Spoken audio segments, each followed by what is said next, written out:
Quanto a nós, convido os irmãos a estarem abrindo suas Bíblias para o livro de Apocalipse.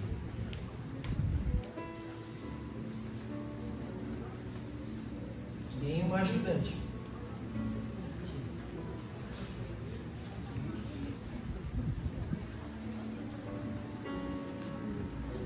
Apocalipse capítulo 1.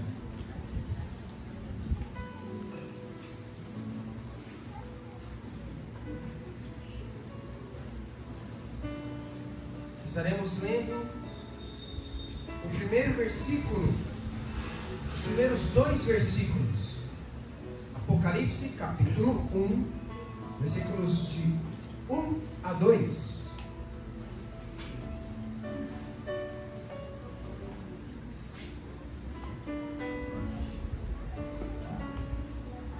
Apocalipse capítulo 1, versículos 1 e 2.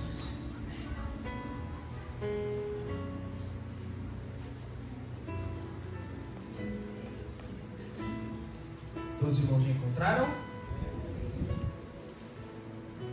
Assim diz a palavra do nosso Deus: revelação de Jesus Cristo, que Deus lhe deu para mostrar aos seus servos as coisas que em breve devem acontecer, e que ele, enviando por intermédio do seu anjo, notificou ao seu servo João, o qual atestou a palavra de Deus e o testemunho de Jesus Cristo, quanto a tudo o que viu. Vamos orar? Pai querido, muito obrigado por mais esse dia, obrigado por essa oportunidade que o Senhor nos deu de estarmos todos aqui para estarmos ouvindo da Tua palavra. Nos ajude para que nós possamos entender cada vez melhor o que o Senhor tem a nos ensinar. É isso que eu te peço e agradeço em nome de Cristo Jesus. Amém. Irmãos, normalmente, talvez isso não seja mais a sua realidade, mas o livro de Apocalipse, de maneira geral, não é um livro que todas as pessoas gostam de ler. Não é um livro que a gente gosta de rever de vez em quando. É um livro que a gente sabe que existe e a gente prefere deixar ele lá, quietinho no lugar dele. E por que será que isso acontece? O que traz à nossa mente, ou que sentimento é esse que nos preocupa tanto? E hoje eu gostaria de mostrar para os irmãos, vamos estar analisando motivos para ler o livro de Apocalipse que nos dão alegria. Vamos tentar destruir essa imagem tão ruim que esse livro, infelizmente, criou. Motivos para ler o livro de Apocalipse que nos darão alegria. E novamente aqui eu refaço a pergunta: por que será que o livro de Apocalipse nos traz esse medo, ou esse sentimento, essa sensação de remorso e sentimento? Talvez isso possa ser explicado quando ele foi escrito. O livro de Apocalipse foi escrito no ano 90 depois de Cristo. E quando ele foi escrito, a igreja estava passando pelo pior momento de perseguição desde a sua fundação. E também os líderes da igreja, os 12 apóstolos, 11 deles tinham sido mortos, executados, e apenas um estava vivo, mas estava exilado, preso em uma ilha para o esquecimento do mundo. Então imagina você receber uma carta nesse meio, nesse climinha agradável. A igreja sendo perseguida, as pessoas que eram sua referência estão sendo caçadas, mortas, e a única que resta, levaram sabe lá Deus para onde. Essa era a situação da igreja quando essa carta foi escrita. Mas irmãos, e aqui eu gostaria só de mostrar como foi as mortes, os mártires dos apóstolos. Aqui nós temos um relato, começando Jesus, Mateus, que foi esquartejado, Tiago, filho de Zebedeu, perdeu sua cabeça, Paulo, também, pela guilhotina, Pedro, crucificado de cabeça para baixo, Filipe, crucificado, Matias, morto na fogueira, Bartolomeu, também morto, cortado sua cabeça, Tiago, filho de Alfeu, morto a pedradas, André, crucificado em uma cruz em forma de X, Lucas, enforcado, Simão, o zelote, Judas Tadeu, mortos espancados, e Tomé, atravessado por lanças. Então imagina você nesse momento. Isso aconteceu para que a igreja tivesse medo. O Império Romano não queria que o Evangelho avançasse. E como eles tiveram a ideia de parar o Evangelho? Acabar com toda a liderança. Acabar com aquelas pessoas que mais conheciam sobre Cristo. Acabar com aquelas pessoas que fizeram laços diretos com Jesus. Com aquelas pessoas que falaram: eu vi Jesus ressuscitado. Então o Império Romano foi implacável na perseguição dos cristãos. Mas, irmãos, eu quero dizer que mesmo nesse ambiente horrível de perseguição, a carta de Apocalipse não veio para trazer mais dor. E aqui está o nosso primeiro motivo para nos dar alegria ao ler o livro de Apocalipse, que é: o próprio Jesus disse que somos bem-aventurados ao lermos. Nós podemos ser alegres ao ler o livro de Apocalipse, porque foi o próprio Cristo que disse: aqueles que lerem serão bem-aventurados. Vamos estar lendo o versículo 3 até o versículo 8. Versículo 3 diz, primeiramente versículo 3: bem-aventurados aqueles que leem e aqueles que ouvem as palavras da profecia e guardam as coisas nelas escritas, pois o tempo está próximo. Uma pausa aqui, irmãos, na nossa leitura. Observe aqui, o autor dessa carta, eu ainda não mencionei, é o único apóstolo que ainda está vivo, João. E ele estava sendo exilado em uma ilha muito isolada, distante, pois o império tentou matá-lo e não teve êxito. E a tentativa de execução de João ecoou por todo o império. E todas as pessoas começaram a falar dele. Então matá-lo não era favorável. Valia muito mais a pena colocar ele em algum lugar e deixar o tempo fazer as pessoas esquecerem dele. E nesse período onde ele estava preso numa ilha, Deus se revela a ele e ele escreve essa carta e envia às igrejas. E aqui João diz, Deus falando através de João: bem-aventurado aqueles que leem. Mas observe aqui que o texto fala: leem, ouvem e guardam. Ou seja, não é uma simples leitura. Você precisa querer entender o que essa carta está dizendo. E é esse aí o primeiro motivo que eu vejo para que muitas pessoas não gostarem de ler o livro de Apocalipse. As pessoas querem fazer uma leitura rápida, querem fazer uma leitura fácil, simples, e por isso muitas vezes não entendem, não tem alegria em ler essa carta. Logo no início, Deus já é bem específico: você vai ser bem-aventurado, mas tenha que ler direito. Você precisa ler com atenção. Você precisa guardar aquilo que está aqui no seu coração. Não queira ler de qualquer jeito, assim não vai adiantar nada. Você precisa ler e guardar tudo o que está escrito aqui. Aí sim, as palavras dessa carta, dessas profecias, farão total diferença na sua vida.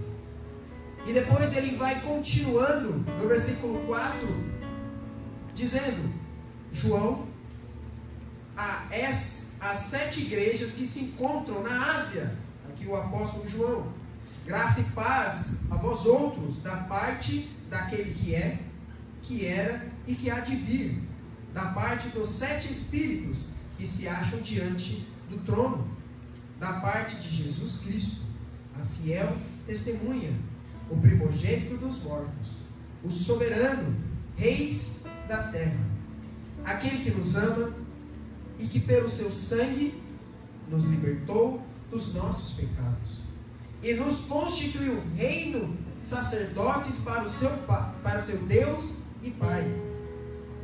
A Ele a glória e o domínio pelos séculos dos séculos. Amém. Eis que vem com as nuvens, e todo olho o verá, até quantos ultrapassaram, e todas as tribos da terra se lamentarão sobre ele. Certamente, amém.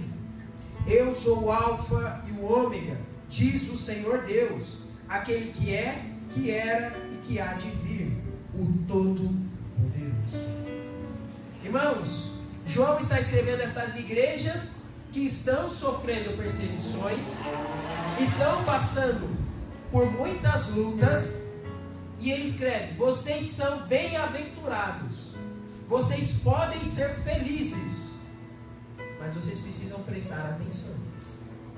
E o primeiro motivo disso é que João fala: o tempo está próximo. Próximo do quê? Antes de mostrarmos o que o tempo está próximo, vamos entender quem são essas igrejas da Ásia. No mapa aqui, nosso querido Brasil, a Ásia, atravessando o continente, chegando aqui, essa é a Ásia moderna. Só que a Ásia antigamente era dividida, a Ásia menor e a Ásia maior, e as igrejas estavam na Ásia menor, onde hoje nós conhecemos como a Turquia e perto do Oriente Médio. Vamos dar um zoomzinho aqui para entender melhor. Aqui é onde acontecem todas as histórias que nós lemos na Bíblia. O povo de Israel, aqui o Egito, subindo as viagens, Chipre, a viagem de Paulo, Grécia, Roma, a Síria. Aqui é o nosso contexto histórico. E as cartas que João estava entregando são para essas igrejas que estão nessa região aqui. Tanto que tem até o nome de uma das igrejas, das cidades aqui. Vamos aprofundar mais. Aqui se encontram as 7 igrejas da Ásia. Começando aqui a ilha de Patmos, onde João estava sendo preso. E ele escreveu para essas 7 igrejas: Éfeso, Esmirna, Pérgamo, Tiatira, Sardes, Filadélfia e Laodiceia. Aqui está o nosso contexto. São para essas igrejas, naquele momento, que João escreve, que estavam sofrendo tremendamente perseguição. E agora que nós entendemos aonde eles estavam, sofrendo bastante lutas, dificuldades, João escreve para eles: olha, vocês podem ser felizes, vocês podem ser bem-aventurados, porque o tempo está próximo. Tempo do quê? Como nós lemos, o tempo da volta de Cristo. A igreja da Ásia estava recebendo a notícia que o seu Senhor e Salvador em breve voltará. Irmãos, essa é uma verdade que nós temos que ter até os nossos dias. A volta de Cristo é iminente. Cristo pode voltar a qualquer instante. Isso deve ser uma verdade que nós devemos carregar todos os dias das nossas vidas. pois isso vai fazer total diferença de como eu vou lidar o meu dia, como eu vou enfrentar as dificuldades. Pois João está dizendo, está chegando aquele que não muda, está voltando. Imagine você que está passando por uma dificuldade, uma luta, todo dia uma coisa nova para você enfrentar. Você não consegue se adaptar às lutas. É sempre mais cobrança, é sempre mais pressão, é sempre novas dificuldades que estão surgindo. E você recebe uma notícia daquela pessoa que você ama tanto. Fala, olha, fiquei sabendo que você está passando por luta, dificuldade. Vou dar um pulinho aí. Aquela pessoa que você conhece tão bem. Aquela pessoa que fala, olha, ele é aquela pessoa, ela é aquela pessoa que quando eu estou triste, ela sempre sabe como me alegrar. Ele não muda, ele está sempre ali. Eu sei porque eu posso contar com ele.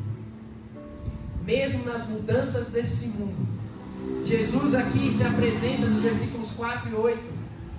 Aquele que é, era e há de ser. Jesus Cristo está voltando. Aquele que sempre será o mesmo. O texto ainda continua falando, aquele que nos ama.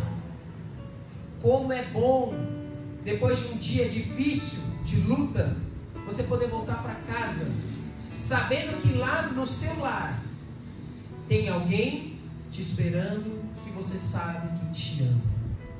Uma pessoa que você sabe que pode contar, desabafar, sabendo que ela não vai te julgar.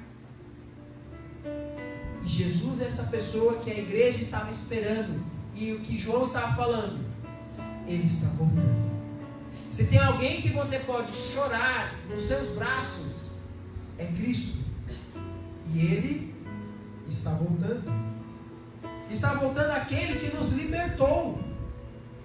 Nos libertou do nosso pecado, que deu a sua vida para nos dar esperança. Aquele que morreu, aquele que fez de tudo que estava ao seu alcance para te dar uma esperança de vida. Essa pessoa está voltando. Aquele que nos tornou o seu povo. Esqueci de mais um slide, perdão. Aquele que nos tornou o seu povo. Irmãos, muitas vezes eu acho que a gente não para refletir como é importante e grandioso Jesus falar que nós somos parte do seu povo. Somos parte agora da sua família. Jesus não somente nos salvou e disse, olha, te dei uma oportunidade, aproveita e segue seu rumo. Se ele fizesse isso, estava ótimo. Mas ele não faz. Ele fala assim, olha, eu te salvei, eu te dei uma nova oportunidade de vida e eu quero você do meu lado. Eu quero que você faça parte agora da minha vida. Você vai ser parte da minha família. Toda vez que alguém perguntar quem é você, eu vou dizer, ele é meu filho. Ele faz parte da minha família. Jesus, ele não tem vergonha de nenhum daqueles que ele salvou. Ele tem a alegria de dizer, ele é alguém que aceitou o meu sacrifício e eu o amo. E agora ele faz parte da minha família.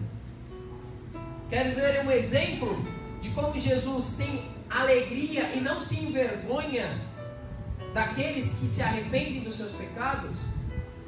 Vamos rapidamente para o livro o Evangelho de Mateus, capítulo 1. Deixe marcado o livro de Apocalipse. Vamos para Mateus capítulo 1. Dê o versículo 5.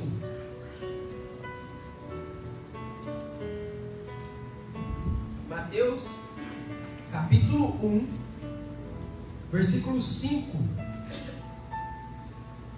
Não sei se os irmãos também têm esse hábito, mas normalmente, principalmente no Antigo Testamento, tem muitas sessões, muitos capítulos que são de genealogia. E quando chega nessa parte, a gente começa a ler rápido. Ou às vezes nem lê, porque são alguns nomes difíceis, e a gente deixa passar. Aqui só é um monte de fulano gerou fulano, que gerou fulano, que gerou fulano. Então não tem nada aqui, vamos pular. Ou ler bem rápido, porque senão vai confundir com os nomes. Mas eu quero que os irmãos prestem atenção na genealogia de Cristo. No versículo 5, só vamos ler esse, que diz assim: Salmão gerou de Raabe a Boaz. Esse de Ruth gerou Obed. Obed a Jessé. Por que eu quis destacar esse versículo? Irmãos, em uma genealogia, normalmente, em primeiro ponto, naqueles tempos, só se utilizava o nome dos pais. Era uma genealogia patriarcal. Então não colocava o nome das mães. Lembrando que também o Evangelho de Mateus apresenta Jesus como rei de Israel, o rei esperado pelo seu povo. Então Mateus, ele escreve a genealogia real do povo de Israel, para mostrar, olha, essa aqui é a linhagem do rei de Israel, a linhagem de Jesus. E normalmente a realeza tem orgulho do quê? Do seu sangue puro, linhagem nobre, sem nenhuma mácula. Tanto que antigamente os reis, eles tinham o costume de casar com próprios familiares para não contaminar o seu sangue. Era uma questão de maior orgulho, para não, meu sangue é o sangue azul, não tem nenhuma mácula. E quando chega na vez de Jesus apresentar a sua genealogia como rei de Israel, lembrando que o povo de Israel era um povo ruim, no quesito de orgulhoso pela sua herança, eles gostavam de bater no peito e falar: sou filho de Abraão, de Isaac, de Jacó. Ele falava a tribo deles, eles tinham orgulho disso. A minha pergunta é: para apresentar um rei para um povo que tem orgulho do seu sangue, da sua descendência, é sábio colocar aqui que você tinha um antepassado ou uma antepassada que já foi uma prostituta e que era uma mulher de outra nação? Faz sentido? Não faz sentido.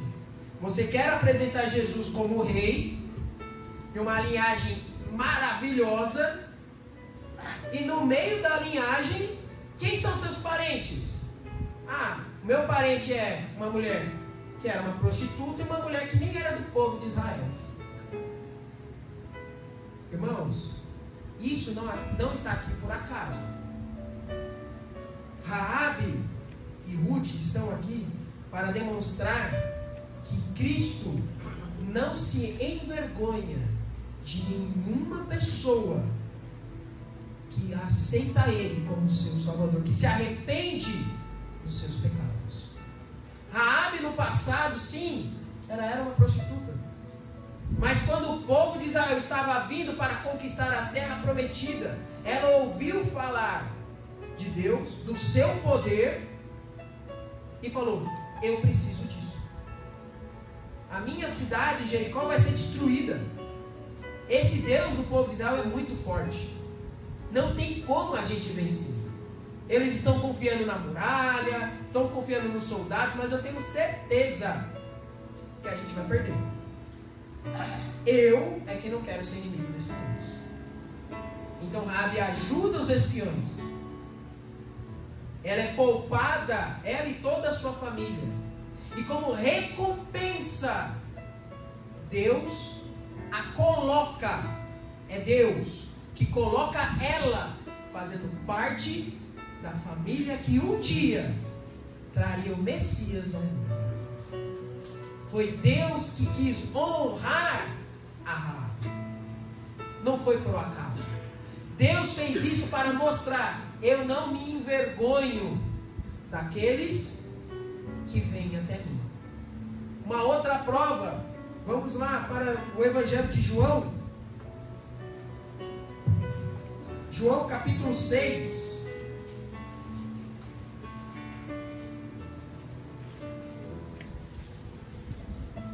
Evangelho de João capítulo 6.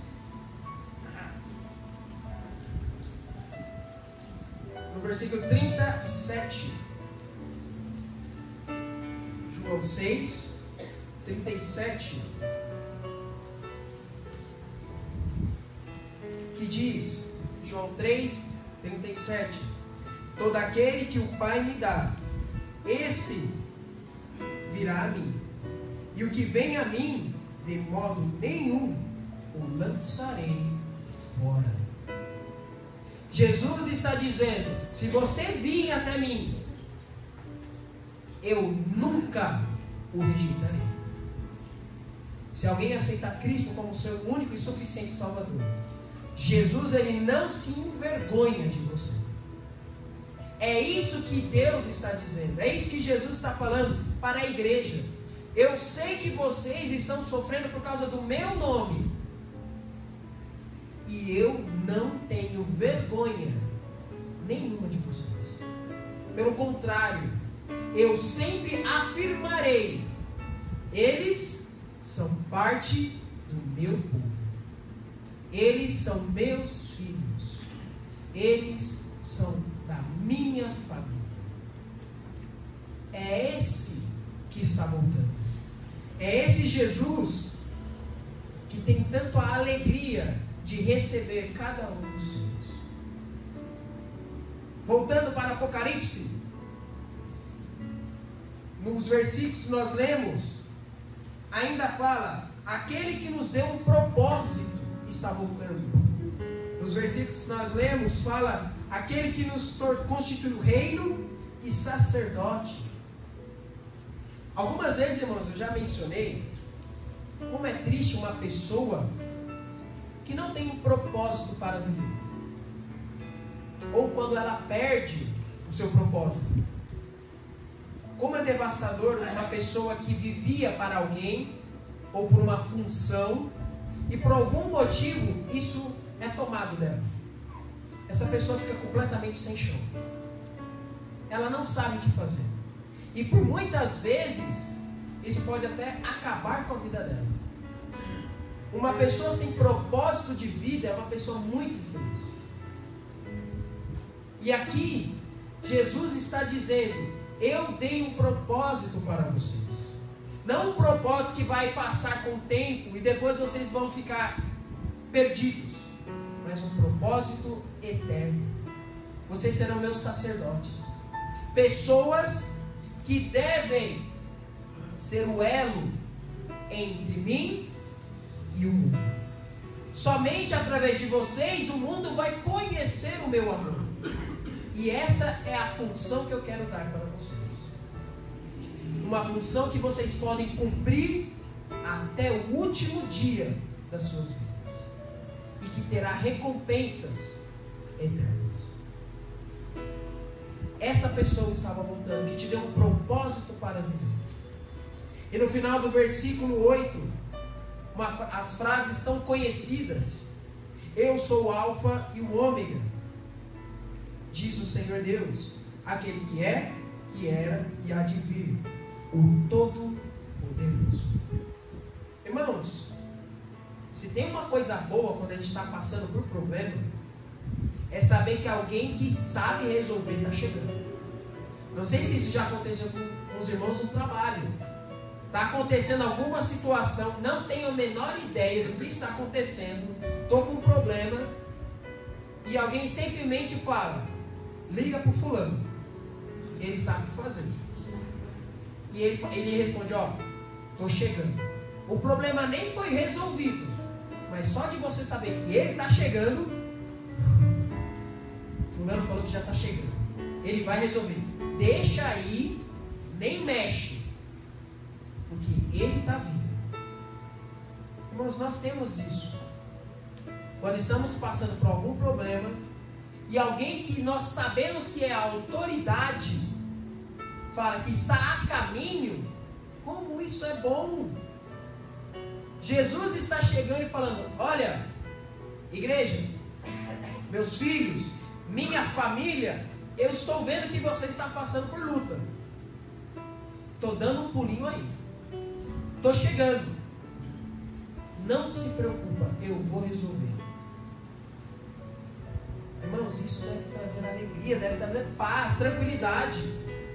A igreja que estava sofrendo, estava entendendo: aquele que pode resolver os meus problemas está chegando.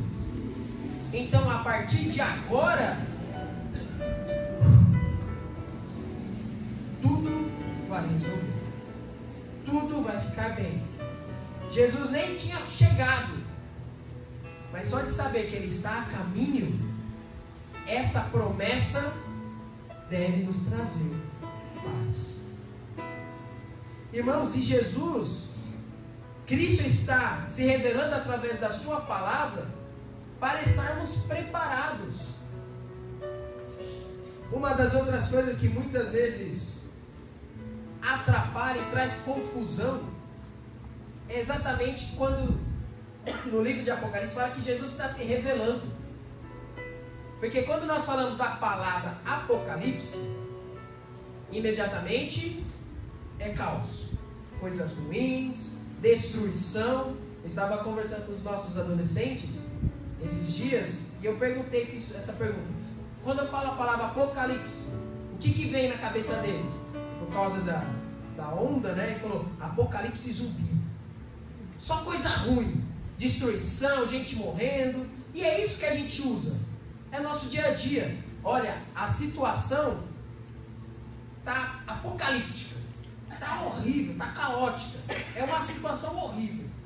Isso é o que vem à mente, Apocalipse. Mas na verdade, a palavra Apocalipse significa nada mais do que revelação. Então a primeira palavra do livro que nós lemos, no versículo 1, revelação de Jesus Cristo. Ou seja, Apocalipse de Jesus Cristo. Não é a destruição, o caos de Jesus Cristo, e sim a revelação de Jesus. Ou seja, a igreja está passando por dificuldade, Cristo vê a luta da sua igreja e fala: eles precisam de um conforto. Eu vou me revelar mais uma vez a eles. É a revelação de Jesus, preocupado com a sua igreja, preocupado com os seus. Então Jesus fala: olha, filhos, eu sei que está difícil, e é por isso que eu estou aqui. Eu estou voltando. Não se preocupem, eu já estou chegando. E vocês serão confortados, recompensados. Apenas espere eu voltar. Esse é o primeiro motivo, irmãos, que nós podemos ter alegria ao ler o livro de Apocalipse. E o segundo motivo é porque Jesus está no meio da sua igreja. Jesus está no meio da sua igreja. Vamos estar lendo os versículos 12 a 16. E por último, o versículo 20. Versículos 12 a 16. Que diz: voltei-me para ver quem falava comigo, e voltado vi 7 candeeiros de ouro, e no meio dos candeeiros um semelhante ao Filho do Homem, com vestes talares e cingido à altura do peito, com uma cinta de ouro. A sua cabeça e cabelos eram brancos como a lã alva, como neve, os olhos como chamas de fogo, os pés semelhante ao bronze polido, como que refinado numa fornalha, a sua voz como voz de muitas águas. Tinha na sua mão direita 7 estrelas, e da sua boca saiu uma afiada espada de 2 gumes. O seu rosto brilhava como o sol em sua força, versículo 20. Quanto ao mistério das 7 estrelas que vi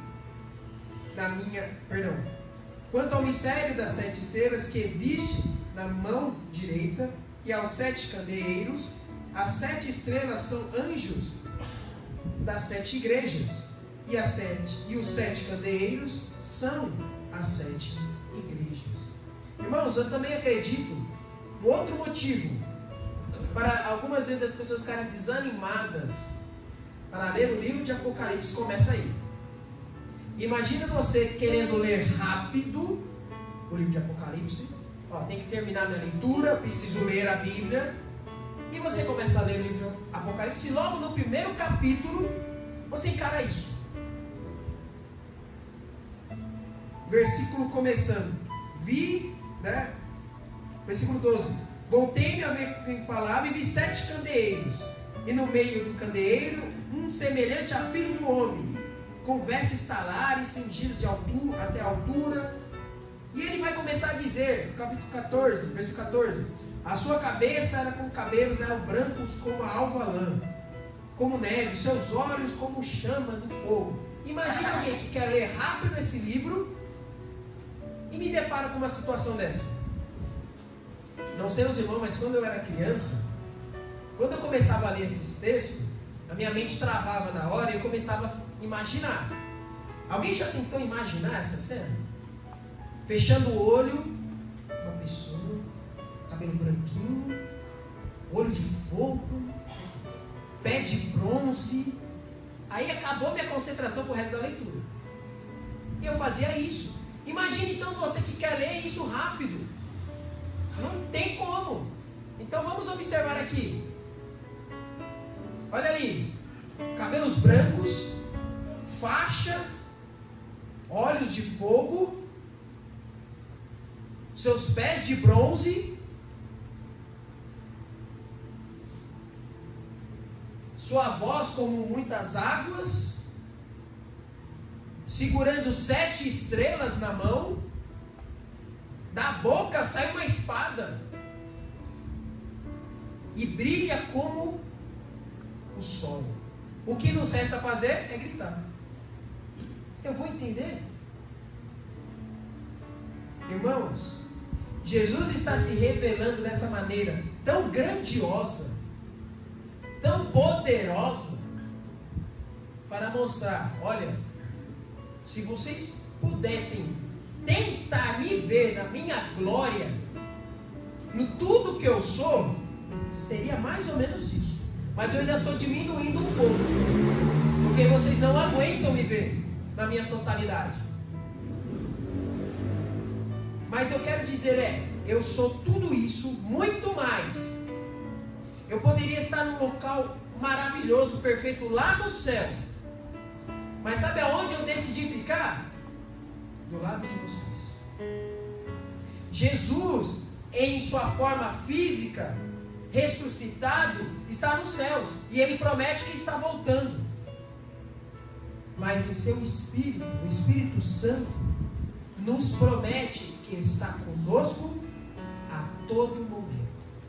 Ele está aqui agora. Ele está ao nosso lado em todo momento da nossa vida.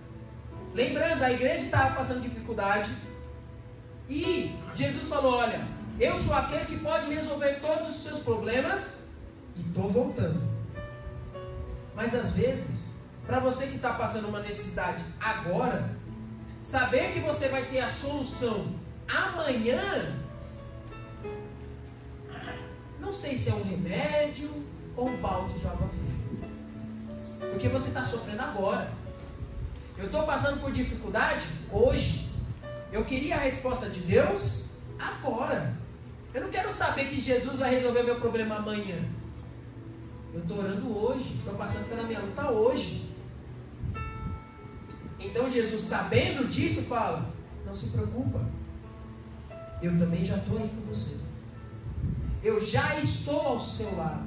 O meu Espírito está com vocês. Aqui o texto, quando fala que Jesus é esse ser tão grandioso, e no versículo 20 fala que ele dá as descrições As 7 estrelas são os anjos da igreja, das 7 igrejas, e os 7 candeeiros são as 7 igrejas, ou seja, Jesus estava no meio desses candeeiros, dizendo: eu estou no meio de vocês, eu nunca deixei vocês sozinhos.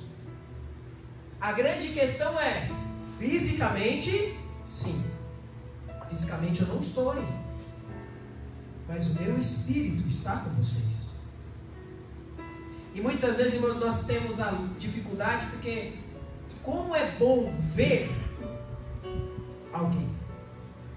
Estou passando por uma dificuldade, eu estou tenso.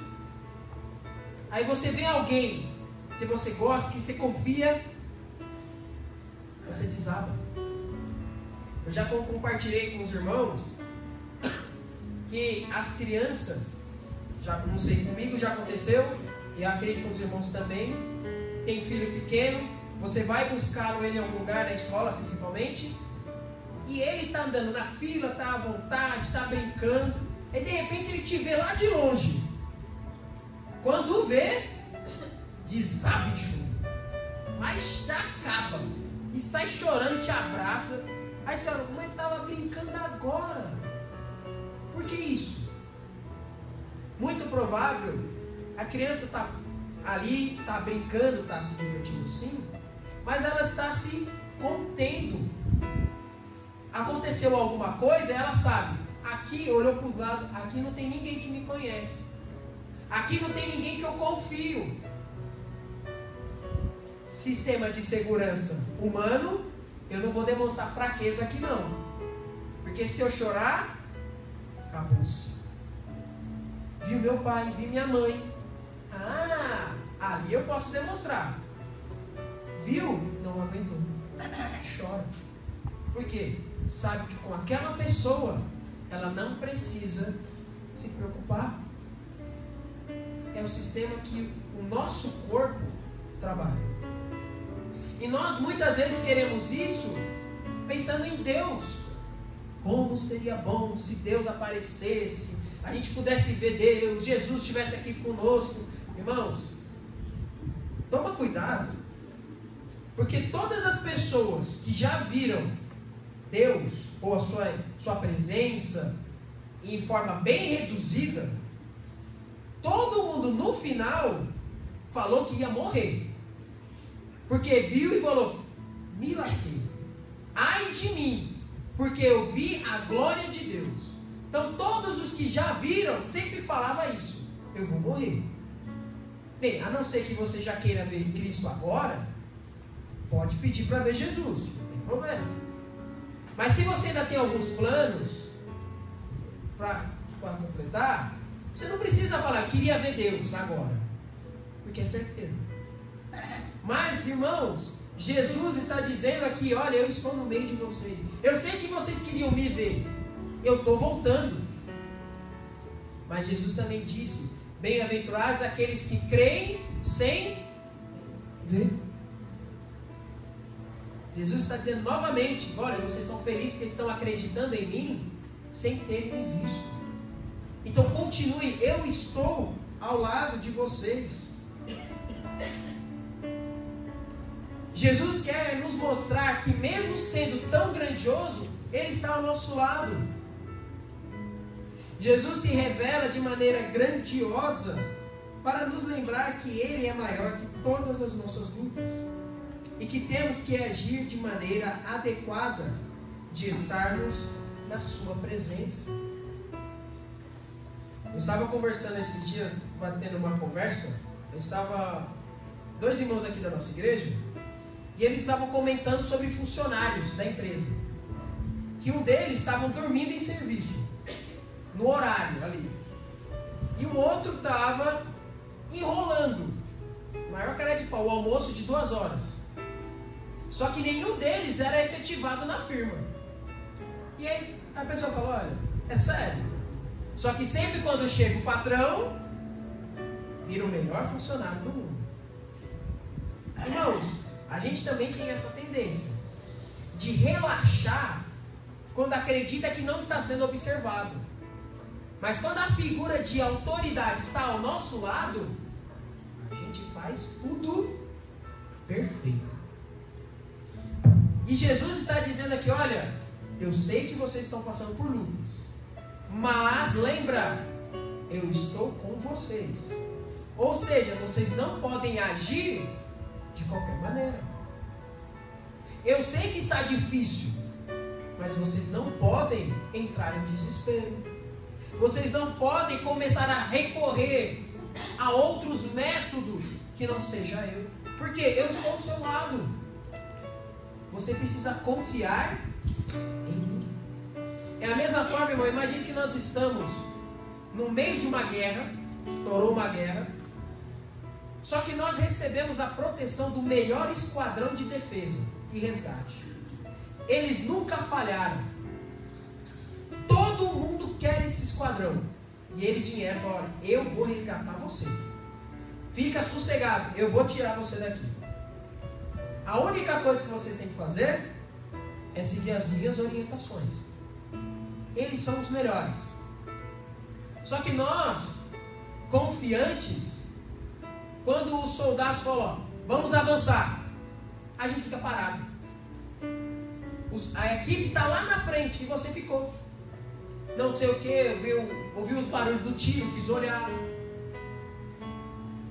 O soldado falando, você não está prestando atenção, mandei avançar. Desculpa, estava postando uma foto no celular. Desculpa, estava conversando com o meu colega. Desculpa, estava preocupado, minha cabeça estava longe. A culpa é do esquadrão se você vier a morrer? Os soldados falam, vamos entrar agora na porta da direita. E você faz quando é da esquerda. Você está com o melhor esquadrão de defesa. Mas nem ele vai garantir a sua vida se você não cumprir as orientações dele. Jesus está dizendo tudo isso para, olha, filhos, eu estou ao seu lado. Se você confiar em mim, obedecer aquilo que eu estou ensinando, por isso que no começo do livro fala, leia de verdade e guarde, porque isso vai te salvar. Mas se nós não lermos, não meditarmos na palavra de Deus, não confiarmos naquilo que Ele já nos deixou, não podemos culpar a Deus pelo nosso fracasso. Não podemos colocar nas costas de Deus muitas das nossas tristezas, porque nós não estamos obedecendo às suas instruções. Jesus aqui é bem claro. Eu estou no meio de vocês. Eu quero ajudar, mas vocês precisam me obedecer. Eu nunca abandonei vocês. Confiem em mim. Eu estou ao seu lado. E o último motivo para lermos o livro de Apocalipse, que nos dá alegria, é porque mesmo Jesus sendo tão grandioso, Ele tem planos para nós. Vamos ler o versículo 9 a 11.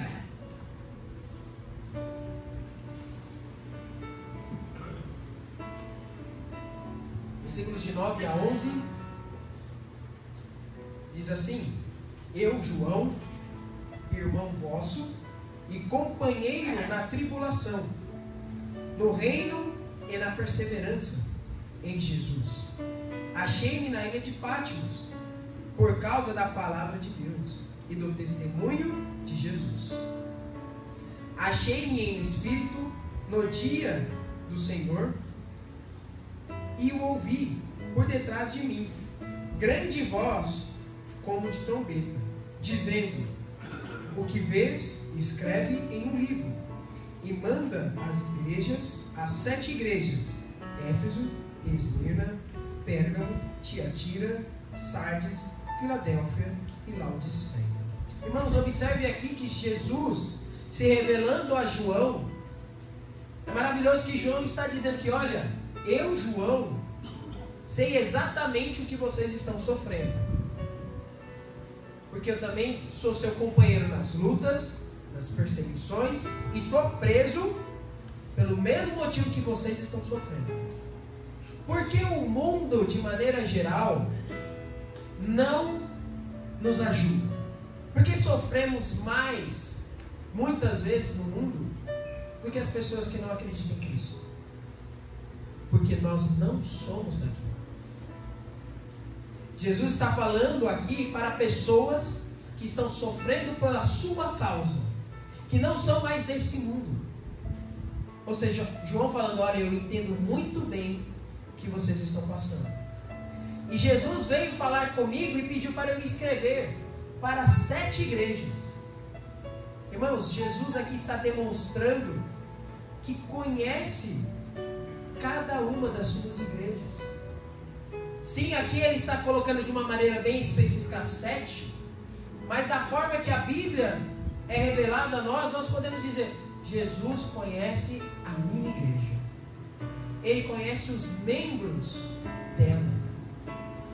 Jesus conhece cada um dos seus e tem um plano para cada um. Nós não vamos ler hoje, mas Jesus, ele dá descrições, começando no capítulo 2, ele relata um pouco dessas 7 igrejas. Ele dá qualidades, ele fala defeitos, ele faz elogios, ele também faz críticas. Uma pessoa, para detalhar tanto sobre um grupo de pessoas, sobre alguém, é porque ele conhece, está observando de perto.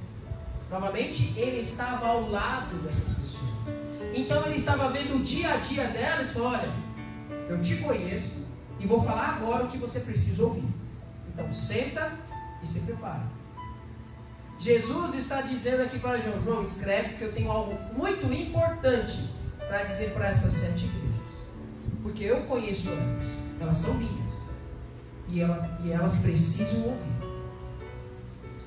Da mesma forma, o nosso Senhor, Ele conhece cada um de nós. E Ele quer falar especificamente, exclusivamente com cada um de nós. O que nos basta é ouvir. O que nos basta, o que nós precisamos fazer é entender a sua vontade. Porque Ele tem planos para nós. E Jesus assegura que todos esses planos que Ele tem, vão acontecer. Versículos de 17 ao 19 diz assim: quando eu vi, caí aos pés como morto. Porém, Ele pôs sobre mim a mão direita, dizendo: não temas, eu sou o primeiro e o último, aquele que vive. Estive morto, mas eis que estou vivo pelos séculos dos séculos, e tenho as chaves da morte e do inferno.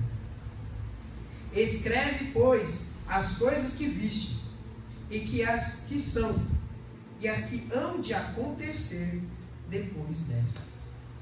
Lembra que no começo da carta, Jesus está falando, olha, tem coisas que estão próximas a acontecer. E agora falando, olha, escreve isso aqui porque vão acontecer. Todos os detalhes sobre as igrejas, sobre tudo que vai acontecer, vai acontecer. Jesus está garantindo, olha, eu tenho controle total sobre as coisas. E eu estou garantindo, tudo que estiver nesse livro, vai acontecer. Você não precisa duvidar. Então fica na paz. Tudo vai acontecer. Eu gosto muito, eu até pensei que o Dorival ia cantar alguma música falando sobre Maranata. Ele sempre fala, ele gosta. E muitas vezes, irmãos, nós falamos, cantamos e precisamos relembrar o que é isso. Maranata significa, ora vem, Senhor Jesus. Quando falamos Maranata, estamos falando, Senhor, volta logo. A igreja aqui nesse momento estava orando, clamando, Senhor, está muito difícil. Eu queria tanto que toda essa luta, toda essa dificuldade acabasse. Por favor, volta logo. É isso que eu peço. Eu preciso daquele que eu sei que vai resolver o problema. Eu preciso que volte aquele que eu sei que está ao meu lado. Eu preciso que volte aquele que tem planos para a minha vida. Eu não estou conseguindo fazer planos para mim. Estou passando por tanta luta que se eu planejo um dia, na metade dele eu tenho que mudar. Eu não estou conseguindo planejar nenhum dia da minha vida. É muita dificuldade. Mas eu sei que o Senhor tem planos para mim. E que esses planos, diferentes dos meus, vão acontecer. Então, por favor, Senhor, volta logo. Eu preciso do Senhor. Irmãos, uma outra dificuldade para ler o livro de Apocalipse é essa. Quantos de nós, de verdade, queremos que Jesus volte agora? Quantos de nós estaríamos felizes em parar tudo que estamos fazendo, tudo que estamos planejando, para em um piscar de olhos, estalar de dedos e estar no céu? Quantos aqui estariam? É isso. Olha, até levantaram a mão, gostei de ver. Coisa boa. Mas irmãos, muitas vezes nós não queremos ler o livro de Apocalipse por causa disso. Eu quero Jesus um dia, eu quero ver, mas deixa eu ficar velhinho, ter meus planos, viver minha vida, fazer as minhas coisinhas. Aí sim, não posso mais fazer muita coisa. Senhor, volta, estou pronto. E durante toda a vida, então não vai ler Apocalipse. Porque no livro de Apocalipse nós entendemos quem está no controle? Deus. Ele tem um plano e esse plano vai ser realizado. Não é o meu. Eu tenho tantos planos, então eu não vou ler, não. Eu quero que os meus sejam realizados primeiro. Eu vou pecar por ignorância, melhor nem saber. Irmãos, a carta de Apocalipse foi escrita para trazer esperança. A carta do livro de Apocalipse foi escrita para a igreja saber que o dono dela, o dono da igreja, vai voltar. Está ao nosso lado e tem planos para cada um de nós. Se você é um salvo em Cristo Jesus, você deve ter alegria em ler o livro de Apocalipse. Mas se você ainda não entregou a sua vida a Cristo como seu único e suficiente Salvador, tudo que eu falei sobre alegria, para você é o contrário. Aí o livro de Apocalipse realmente continua sendo o seu pior pesadelo. Porque o livro de Apocalipse está dizendo: eu vou voltar e vou trazer justiça aos meus. Eu vou resolver os problemas, a situação dos meus.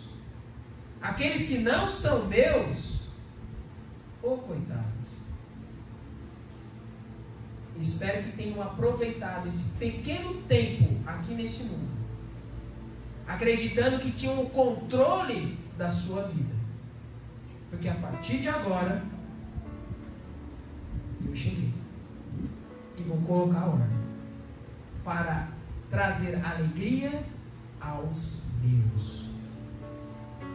Se vocês nunca leram, se alguém aqui nunca leu o livro de Apocalipse, leia com essa visão em mente. Essa carta foi escrita para me trazer alegria. Se eu estou preocupado, medo, tem alguma coisa errada na minha vida. Ao ler o livro de Apocalipse, eu preciso ficar feliz. Será que eu quero receber esses motivos de alegria? Convido vocês a todos abaixarem suas cabeças.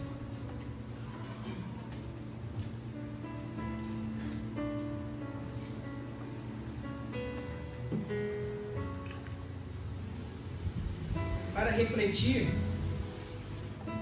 sobre tudo que nós mencionamos essa noite. será que eu quero de verdade o Maranata? Eu oro, peço a ajuda de Deus todos os dias para que Ele me abençoe, para que Ele me ajude, para que Ele me dê sabedoria, resolva meus problemas. Mas eu não quero que os planos de verdade dele sejam realizados, porque eu tenho os meus. Eu quero realizar as minhas vontades. Mas nós precisamos entender, como os filhos dele, que o plano dele é sempre o melhor. Nós falamos isso. O plano de Deus é o melhor. Então vamos começar a acreditar, a colocar em prática isso. Que o plano de Deus é o melhor para mim. E se que Ele quiser começar a sua obra, o seu plano na minha vida hoje, que assim seja. Eu entrego a minha vida nas suas mãos. Eu preciso confiar na revelação de Jesus. Eu preciso acreditar na sua palavra. Cristo é aquele que me ama, aquele que me salvou, aquele que não se envergonha de mim, aquele que me deu um propósito. Então eu quero sim obedecer. Para aqueles que porventura não aceitaram a Cristo ainda como seu Salvador, você está tendo a oportunidade hoje de poder aceitar esse tão grandioso presente de alguém que está disposto a fazer tudo para salvar a sua alma, para salvar a sua vida. Basta você aceitá-lo como seu único e suficiente Salvador. Você tem essa escolha hoje. Não vá embora e deixando essa oportunidade passar. Nós não sabemos o que vai acontecer daqui a alguns instantes, mas Jesus tem um plano para a sua vida. Você não aceita? Essa é uma escolha que só você pode fazer. Santo Eterno Deus, nosso Pai, muito obrigado por mais esse dia. Obrigado, Pai, porque o Senhor se revelou a nós. Revelou nos momentos que nós mais precisamos do Senhor. Se revelou porque o Senhor nos conhece. O Senhor sabe de tudo quanto nós precisamos. O Senhor sabe as nossas limitações, nossas forças, e sabe o quanto nós precisamos do Senhor. Nos ajude, Senhor, a confiar na Tua palavra, para que nós possamos ser verdadeiramente felizes. Nos guia, Pai, até o dia da Sua volta. É isso que eu te peço e agradeço. Em nome de Cristo Jesus. Amém. Irmãos, nosso culto está encerrando. Assim que o piano tocar, encerrar a música, ele estará encerrado o nosso culto. Então tenham todos uma boa semana e que Deus nos abençoe.